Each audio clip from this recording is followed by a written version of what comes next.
suvaidinau tėvą. Man vienas labai epizodas patiko. Ilgą tokį epizodą filmavom, kaip jis išeina į mišką. Eina žmogus į mišką vienas grybauti. Iš paskos šuniukas bėga ir jis išeina į mišką. Ten tokios problemos lieka, kažkas tai ten su sūnum, kažkokie tai blogumai, jis išeina į mišką ir miške būna. Ir paskui grįžta. Tai daug apie žmogų pasako. Kažkoks tai toks vienatvės šešėlis.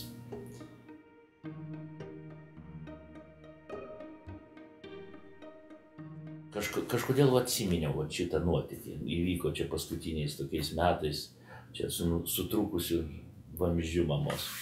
Mano mama gyveno Linkuvoj, ten toks miestelis už 200 kilometrų, viena moteriškė, virš 80 metų ir ten visokių, ten viena kai gyvena, tai bėdų, ir vieną dieną skambina, sako, nu va, trūko vamzdis, verkė, vakaras, nėra, miestelis, nieko nėra. Ir štai atsiminiau savo vaikystės draugą tokį, Kaziuką, kurį telefoną turėjom, mes senai bendravom, aš paskambinu, Kaziuk, sakau, trūko pas mamą vamzdis. Tai sako, gerai, aš nuvažiuosiu, sutaisysiu. Ir aš padėjau ragelį, staiga, kaip tas žmogaus sąmonė, tas įdomumas, staiga atsiminiau, kaip mes vaikai su Kaziuku, buvo tokia didžiulė daržinė, ten olas darydavom šienę. Ir Kaziuką pakvietė pietų, jisai nuėjo, grįžo ir atnešė man tokią ruginės duonos, riekę užteptą taukais, spirgais. Ir dabar atsimenu, tokie darydavau iš kiaulės spirgus. Ir staiga aš prisiminiau tokio skonio, aš niekad gyvenime nesuvalgęs. Taip skanu buvo tie spirgai su ta ruginė duona. Paskui atsiminiau, kaip mes su Kaziuku, ten buvo dampis toksai, kuldavo rugius ir mes susidėję maišus lakstom.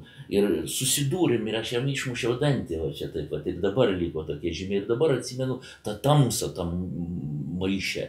Paskui tą trečią epizodą atsiminiau, kaip parduotuvė išmetė supelėjusių cigaretės ir mes už tos parduotuvės su Kaziuku tarptų supelėjusių cigarečių ieškojom dar mažiau supelėjusių. Dar Astra, atsimenu, cigaretės buvo.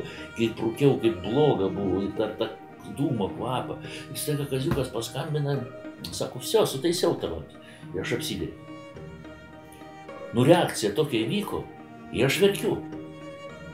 Ašaros bėga, tas nesupranta, sako, kas tau yra, viskas tvarkoj. Sako, sutaisim tą vamzdį, viskas. Mama, viskas tvarkoj.